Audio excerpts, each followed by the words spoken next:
Saints of God, some of you in here may be too young, but many of us remember one of the greatest comedy variety shows that was ever produced, starring a comedian named Flip Wilson.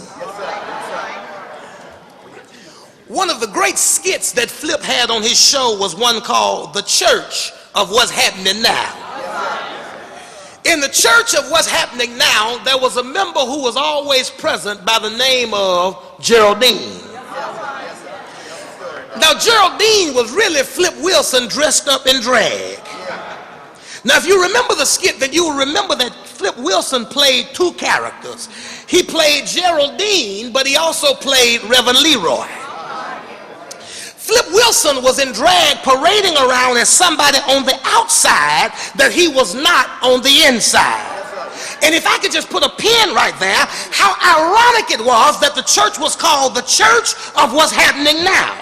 Because even in the church that's happening right now, we still look like we're in drag because we look one way on the outside when in reality we look another way on the inside. King Jesus said, beware of wolves in sheep's clothing.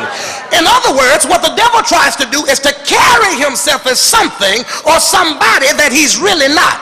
And so watch this. So when we act like something that we're not, it means that we are really performing in a demonic way. Back to Flip Wilson.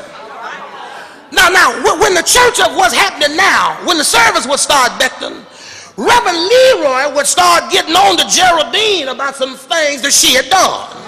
And Geraldine would always respond with the same excuse every single week. She would say to him, Reverend, the devil made me do it. Now watch this, you all. That was good comedy, but that's bad theology. Because the devil can't make you do anything. There is nothing or no one that can make you do anything. Contrary to what you like to say, nobody can make you cuss. Nobody can make you lay down your religion. Nobody can make you love them. Nobody can make you cut the food. Nobody can make you get on fabulous. Y'all awful quiet on me now.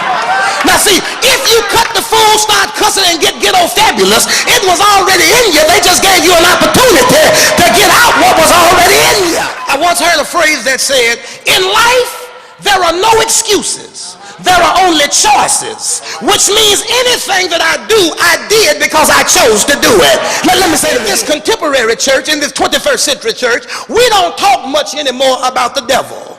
We like to talk about I'm okay, you're okay, everybody's okay, let's hold hands, sing kumbaya, and say everything is going to be all right. We just don't like to talk about the devil. Now, I don't know, Beckton, I don't know. I don't know if it's because we've gotten comfortable with being devilish, or if we have gotten comfortable with living what I call a subpar Christianity, because we're really not interested in confronting those dark areas and issues in our life with the light of the gospel, because the unspoken truth is we're doing what we like and we like what we're getting. Now you must understand that when the enemy shows up in disguise, he does so with one intention. The enemy is out to rob you of the glory of God that seeks to be present in and through your life. You got to understand, the devil is not after your money. The devil is not after your honey. The devil is not after your family. The devil is not after your children. You've heard me say this before. You don't want to be bothered with your kids. What makes you think the devil wants to be bothered with your kids? The truth of the matter is the devil is really not even after you.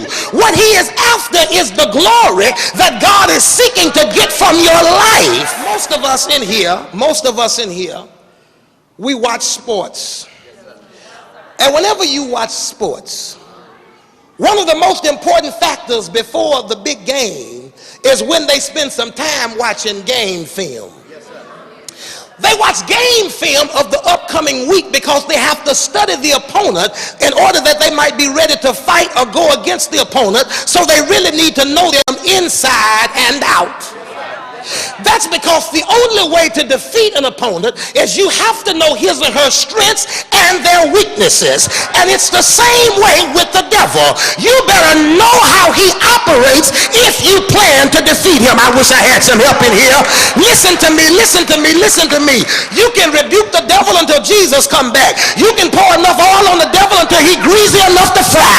But if you don't know how the devil operates, he will do you like the 7 sons of Sheba. He will whoop you out your clothes and send you home naked. There is a theological principle known as the law of first mention.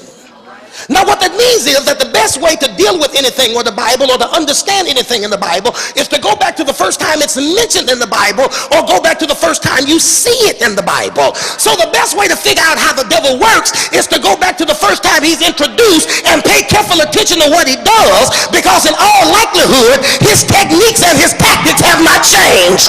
If I can see what he did the first time around, I'll know how to handle him when he makes his way around to me. Drop this even if you won't let me push it.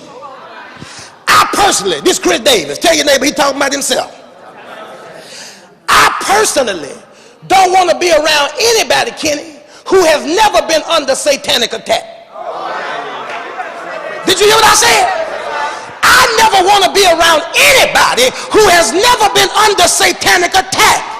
Because if you've never been under satanic attack, it must mean that you ain't no threat to the devil.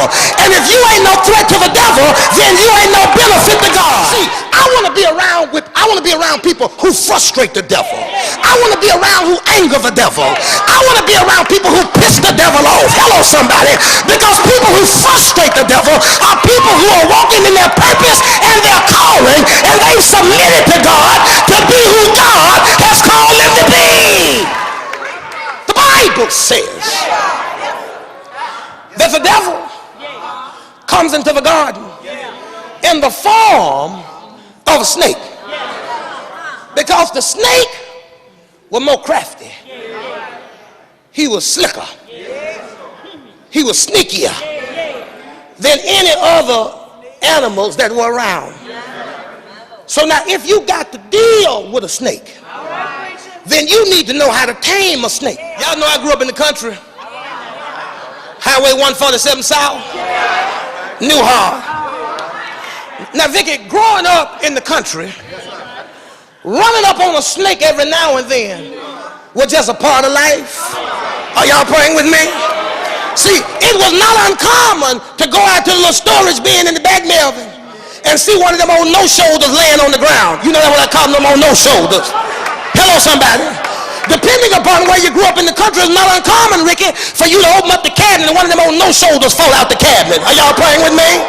See, growing up in the country, it was not uncommon for us to run up on a snake. And on more than one occasion, Melvin, I would run up on a snake, and the first thing I would do is run to my big mama so she could deal with the snake. And watch this, y'all, and watch this, y'all, and watch this, y'all. And even though Big Mama was there with a hoe in her hand and had no good intentions where that snake was concerned, I still had a feeling of uneasiness, because Big Mama having a hoe didn't change the fact that he was still a snake. Are y'all praying with me? Now watch this now. I grew up around snakes. But even now, y'all, when I see a snake, my first reaction is to kind of step back, Charles, to figure out what I'm going to do. Are y'all praying with me? But notice, if you will, don't miss this, preachers. When Eve sees the snake, Andre, she doesn't scream. She doesn't run to her big mama for help. She doesn't even look for anything to kill a snake, Kenny. She just stands there. Now, if I run from a snake, but Eve stands there, kid, that means one or two things. That means either I'm a punk or she knew something I didn't know. Now, so the question you ought to be asking yourself is, why is that, preacher? Why didn't this woman run when she saw this snake? Well, I want to suggest to you, preachers, that she already knew the snake.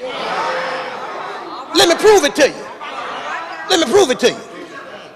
According to Genesis chapter 2, verse number 20, not only did God give Adam dominion, but God allowed Adam to name every single animal that was already present. God says, Adam, not only do you have dominion, But you can also name them. Flying things, creeping things, crawling things. He named them all. And see, Roy, I don't believe Adam was any different than any other man. See, when he first got with Eve, he wanted to tell Eve everything about him. He wanted her to be exposed to everything he had been exposed to. I just believe that he took her on a tour of the garden and said, baby, let me show you around. Giraffe, this is Eve. Monkey, this is Eve. Donkey, this is Eve. Raccoon, this is Eve. Hippopotamus, this is Eve. Hello, somebody. Bullfrog, this is Eve. Rabbit, this is Eve. Snake, this is Eve. Y'all ain't praying with me this morning. So it stands to reason, you all, that Eve is not alarmed when she sees the snake because she already knows who the snake is. Here's the first principle. When the enemy comes to tempt you, he never does it with a stranger. It's gonna be good this morning.